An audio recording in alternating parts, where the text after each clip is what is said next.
الحمد للہ رب العالمین والصلاة والسلام علی سید المرسلین اما بعد فاعوذ باللہ من الشیطان الرجیم بسم اللہ الرحمن الرحیم۔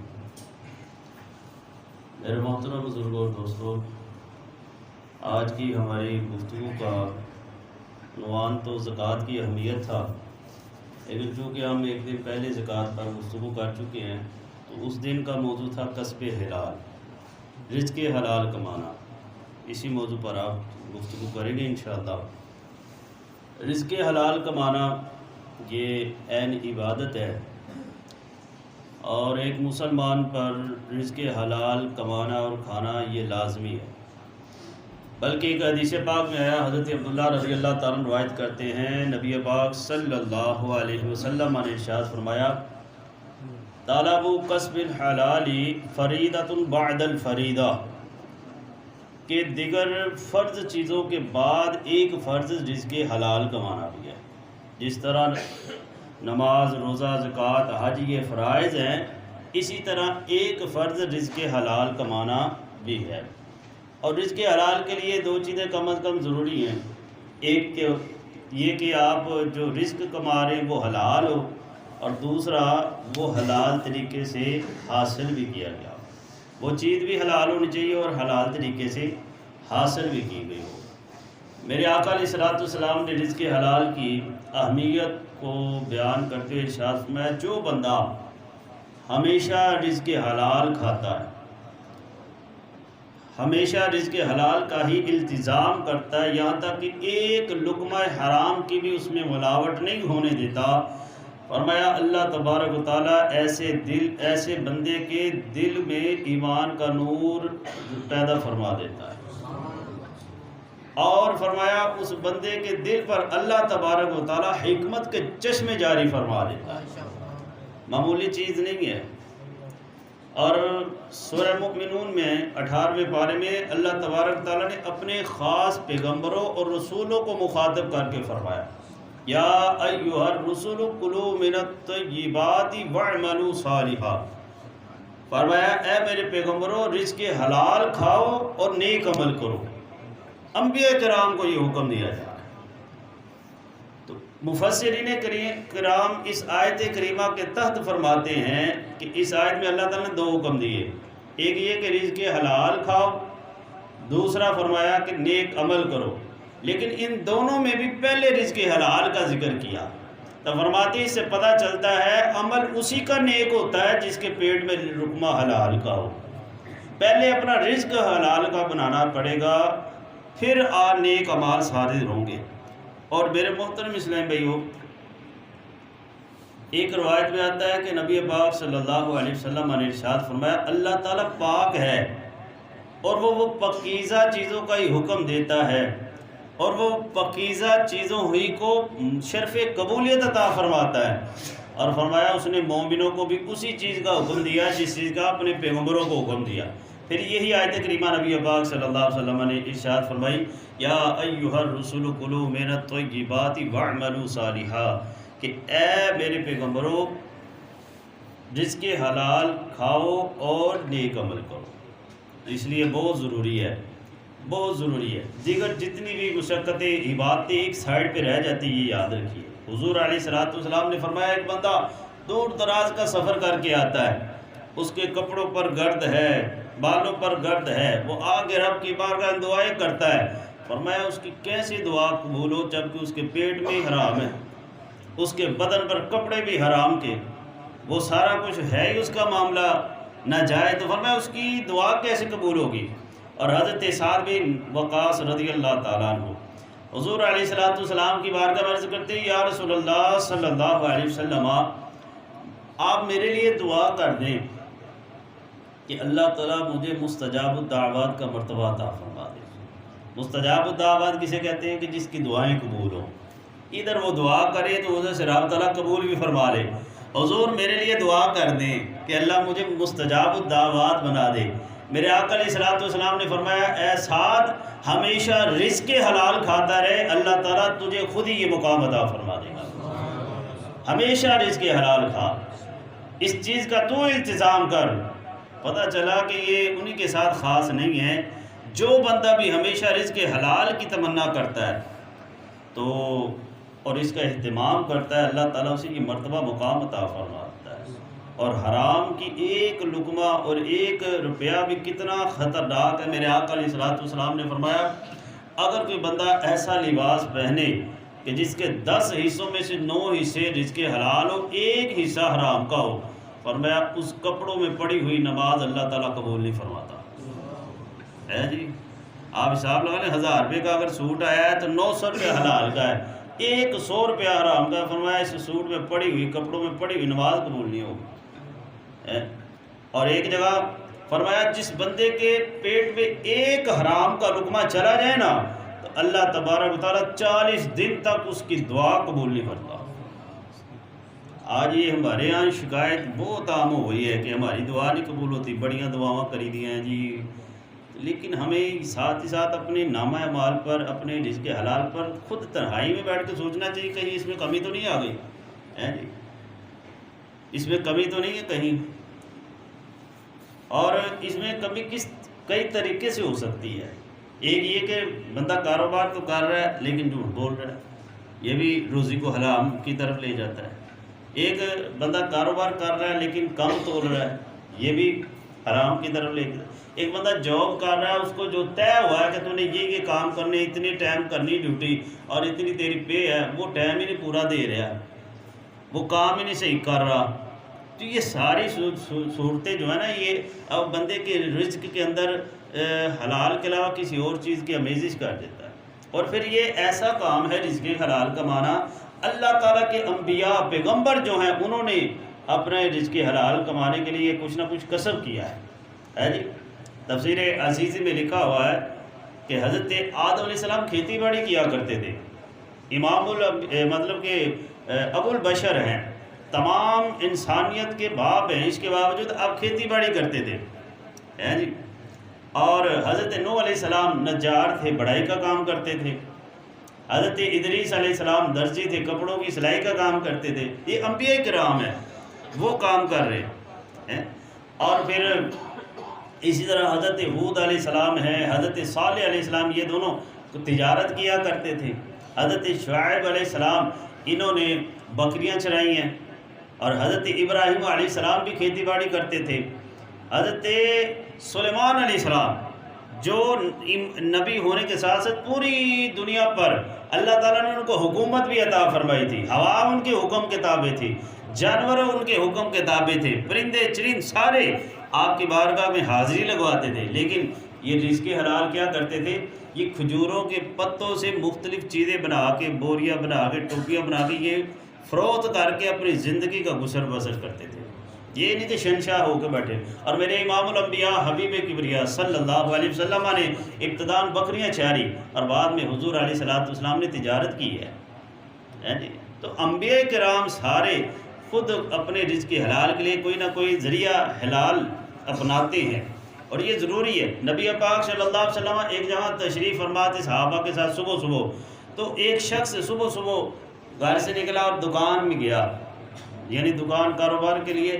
تو صحابہ کرام نے نا دیکھ کے کہا کہ کاش ایسا ہوتا کہ صبح یہ بندہ اللہ کی راہ میں نکلتا، یہ صبح دکان میں چلا گیا۔ تو حضور علیہ الصلوۃ والسلام نے فرمایا نہ ایسا نہ کہو، اگر یہ بندہ رزق حلال کمانے کے لیے گیا ہے اور اس کی یہ نیت ہے کہ اپنے آپ کو اور اپنے گھر والوں کو ان کی ضروریات کو پورا کرے، تو فرمایا اس کا یہ رزق حلال کے لیے نکلنا بھی اللہ کی راہ میں نکلنا ہے۔ لیکن فرمایا اگر یہ مالداری کے لیے اور دنیاوی جائیدادیں بنانے کے لیے، ان معاملات کے لیے نکلا ہے، تو پھر فرمایا یہ شیطان کے راستے پر ہے، ٹھیک ہے۔ اور یہ بھی ضروری علماء کرام نے فرمایا کہ جب رزق کمائیں، کاروبار کریں، کوئی جاب کریں، تو اس کے لیے بھی نیتیں ہونی چاہیے، میں کیوں کر رہا ہوں، ٹھیک ہے نا۔ سب سے پہلی نیت میں اپنے آپ کو سوال سے بچاؤں گا کہ مجھے کسی کے آگے ہاتھ نہ بڑھانا پڑے، میں اپنے رزق کا اہتمام کروں، ٹھیک ہے نا۔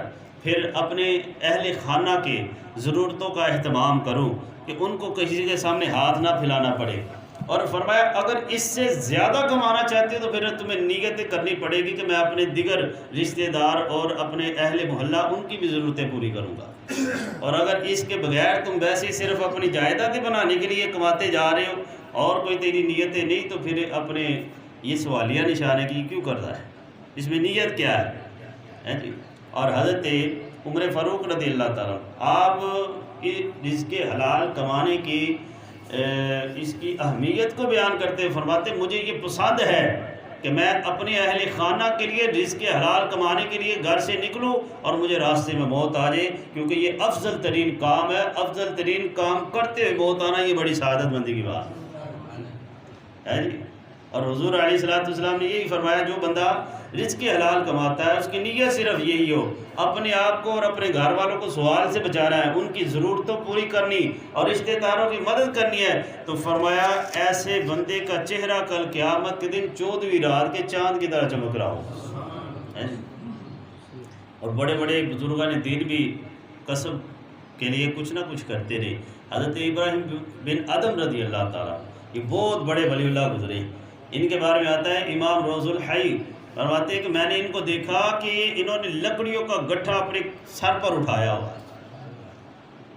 جنگل سے کٹھیاں کر کے تو بیچنے جا رہے، تو میں نے دیکھا تو میں ان کی اہمیت کو جانتا تھی کہ اللہ کے بڑے برگزیدہ بندے ہیں، یہ اللہ کے بڑے ولی۔ میں نے عرض کیا حضور آپ کے ان کاموں کے لیے ہم جیسے لوگ کافی ہیں، آپ کیوں اتنی مشقت کرتے ہیں؟ تو آپ فرمانے لگے چپ کر جا، جو بندہ اپنے رزق حلال کے لیے اپنے آپ کو ذلیل بھی کرنا پڑے تو کرتا نا، لیکن رزق حلال کماتا ہے اللہ تعالیٰ اس پر جنت واجب فرما دیتا ہے۔ تو یہ بظاہر میری شان کے مطابق نہیں کہ میں جنگل سے لکڑیاں کٹھیاں کر کے لاؤں، لیکن میں رزق حلال کمانا ہے، اس کے لیے مجھے یہ بھی کرنا پڑا تو کروں گا، اور اگر کر لوں گا تو اللہ تعالیٰ مجھے یہ خوشخبری فرما رہا ہے۔ اور کیا چاہیے؟ اور رزق حلال کا کوئی بھی طریقہ اختیار کیا جائے وہ ٹھیک ہے، لیکن نبی پاک صلی اللہ علیہ وسلم نے جو کھیتی باڑی کا سلسلہ ہے نا اسے بڑا محبوب فرمایا، اسے بڑا پسند فرمایا۔ اس میں ایک تو ہاتھ سے کام بھی ہوتا ہے اور دوسرا اس میں اللہ پر توکل بڑا ہوتا ہے جی۔ کسان جو ہے ہل چلا کے بیج بو کے پانی دے کے وقت پہ وہ آ جاتا ہے تو اللہ کے سپرد کر دیتا ہے، یا اللہ تیرے سپرد، اس میں اس کو پسند کیا گیا، توکل بہت زیادہ ہے اس کے اندر جی۔ اب اللہ کے سپرد ہے، وہ چاہے تو اس کی محنت کا پھل عطا فرمائے اور اگر چاہے تو اس کے نامہ اعمال کی وجہ سے اس کو کوئی اور سزا دے دے جی۔ تو حضور علیہ السلام نے خود اس کی ترغیب بھی دلائی کہ اس میں تمام انسانوں کا رزق پایا جاتا ہے، ان کو رزق میسر ہوتا ہے۔ حضرت آدم علیہ السلام، حضرت ابراہیم علیہ السلام کھیتی باڑی کرتے۔ دوسرے نمبر پر تجارت ہے، تجارت بھی بڑا اعلیٰ پیشہ ہے، میرے آقا علیہ السلام نے خود کیا ہے، اور حضرت ہود علیہ السلام، حضرت صالح علیہ السلام نے بھی تجارت اختیار فرمائی، اور میرے آقا علیہ السلام نے یہاں تک فرمایا کہ رزق کے 10 حصوں میں سے 9 حصے رزق اللہ تعالیٰ نے تجارت میں رکھا ہوا، تجارت میں رکھا ہوا۔ لیکن فرمایا جب بندہ کوئی امانت داری کے ساتھ تجارت کرے تو پھر اسے برکتیں بڑی ملتی ہیں، اور تاجر جو صادق الامین ہو اس کی کیا فضیلت ہے؟ حضور علیہ السلام فرما رہے التاجر الصادق الامین مع النبیین والصدیقین والشہداء، فرمایا جو بندہ تجارت کرتا ہے اور اس میں سچ بولتا ہے، امانت داری سے کام لیتا ہے، تو فرمایا ایسا تاجر کل قیامت کے دن نبیوں کے ساتھ، شہیدوں کے ساتھ اور صدیقوں کے ساتھ رکھ کے اٹھایا جائے گا۔ ان لوگوں کے ساتھ قیامت کے دن اس کو اٹھایا جائے گا۔ لیکن جو تجارت کرتے ہوئے جھوٹ بولے جی، اور جھوٹی قسمیں اٹھائے اور ناپ تول میں کمی کرے، غلط بیانی کرے، اس کی ایسے لوگوں کی وجہ سے نا شریعت میں فرمایا گیا کہ دنیا میں بہترین جگہ مسجد ہے اور دنیا میں بدترین جگہ بازار ہے، کہ یہاں پر اکثر تاجر جھوٹ بولتے ہیں، کم تولتے ہیں اور دیانتداری سے کام نہیں لیتے۔ حضور علیہ السلام نے فرمایا 3 شخص ایسے ہیں، 3 قسم کے لوگ ایسے ہیں کہ جب قیامت کے دن رب تعالیٰ کی بارگاہ میں حاضر ہوں گے، میرے آقا علیہ السلام فرما رہے اللہ تبارک تعالیٰ نہ ان پر رحمت کی نظر فرمائے گا اور نہ ہی ان کو پاک فرمائے گا۔ حضور کون سے 3 بندے؟ فرمایا ایک وہ جو تکبر کی وجہ سے کپڑے ٹخنوں سے نیچے لٹکاتا ہے، دوسرا وہ جو احسان جتلاتا ہے، کسی پر احسان کر کے اس کو جتلاتا رہتا ہے، اور فرمایا تیسرا وہ جو جھوٹی قسمیں اٹھا کے اپنا سودا بیچتا ہے۔ اور سودا بیچتے ہوئے تو سچی قسمیں اٹھانے سے بھی منع کیا گیا ہے۔ فرمایا تم قسمیں اٹھا کے مال نہ بیچو، کہ قسم اٹھانے سے مال تو بک جائے گا لیکن برکت ختم ہو جاتی ہے۔ تو جو جھوٹی قسمیں اٹھاتا ہے اس کا کتنا وبال ہوگا، ہے جی، یہ آپ حساب لگائیں۔ تو میرے محترم اسلامی، مجھے آپ کو اپنے ذریعہ معاش پر ذرا خود ہی بیٹھ کے نا توجہ کرنی چاہیے، کتنی اہمیت کا عامل۔ حضرت موسیٰ علیہ السلام ایک جگہ سے جا رہے تو دیکھا ایک شخص ایسے ہاتھ کر کے نا گڑ گڑا رہا ہے، رو رہا ہے، رب تعالیٰ کی بارگاہ میں دعائیں مانگ رہا ہے۔ حضرت موسیٰ علیہ السلام کو اس کا یہ انداز اور اس کا یہ تڑپنا رونا دیکھ کے نا بندے کو جیسے کسی پر ترس آتا ہے۔ تو حضرت موسیٰ علیہ السلام اللہ تعالیٰ سے ہم کلام ہے، یا اللہ یہ بندہ کتنا رو رہا ہے، کتنی تیری بارگاہ میں التجا کر رہا ہے، یا اللہ اس کی دعا قبول فرما لینا۔ اللہ تبارک و تعالیٰ نے فرمایا موسیٰ یہ بندہ اتنا روئے کہ رو رو کے اپنے کو ہلاک کر دے، اور اتنے ہاتھ بلند کرے کہ اپنے ہاتھ آسمانوں تک پہنچا دے، میں پھر بھی اس کی دعا نہیں قبول کروں گا، اس لیے کہ اس کے پیٹ میں حرام کا رکمہ۔ کیسے اس کی دعا قبول کروں میں؟ ایک نبی علیہ السلام سفارش کر رہے یا اللہ اس کی دعا قبول کر لے، لیکن اللہ تعالیٰ فرما رہا ہے اس کی دعا قبول نہیں ہو سکتی جب تک اس کے پیٹ میں رکمہ حلال نہیں ہے جی۔ اور میرے آقا علیہ السلام نے کس قدر اہتمام کیا۔ حضور علیہ السلام نے ایک دن مسجد نبی شریف میں تشریف فرما تھے، مال غنیمت کسی جنگ سے آیا تھا تو مسجد میں ڈھیر لگا ہوا تھا کھجوروں کا۔ حضرت امام حسن چھوٹے سے تھے، وہ حضور علیہ السلام کے گھر مبارک سے حجرہ مبارک سے آئے حضور سے ملنے کے لیے، بچے تھے نا، اپنے نانا کے پاس آئے تو دیکھا کھجوروں کا ڈھیر لگا ہوا بالکل چھوٹے، تو آپ نے ایک کھجور پکڑ کے منہ میں ڈالے۔ میرے آقا علیہ السلام نے دیکھا، آپ جلدی سے آگے بڑھے، حالانکہ چھوٹا سا برداشت کہ یعنی وہ چل کوئی غلط بچہ ہے، لیکن حضور علیہ السلام جلدی سے آگے بڑھے اور آپ کا منہ پکڑ کے کھول کے تو انگلی سے ایسے نکالی کھجور، فرمایا یہ ہمارے لیے حلال ہے۔ ایک کھجور اور ایک بچہ ہے، اتنا حضور علیہ السلام نے تمام فرمایا کہ یہ اگرچہ بچہ ہے لیکن یہ کھجور ہمارے لیے حلال نہیں ہے، اس لیے اس کے پیٹ میں نہیں جانا چاہیے۔ وہ کتنی جا کے روحانیت کو تباہ کرتی ہوگی، ایک لقمہ حرام بندے کی روحانیت کو، بندہ پھر کہ مجھے نماز میں لطف نہیں آتا، قرآن پاک پڑھنے میں لطف نہیں آتا، وہ سوچنا چاہیے ہمارا رزق کیسا ہے۔ اللہ تعالیٰ اپنے پیارے محبوب علیہ السلام کے صدقے ہمیں ہمیشہ رزق حلال کمانے، کھانے اور کھلانے کی توفیق عطا فرمائے، اور حرام سے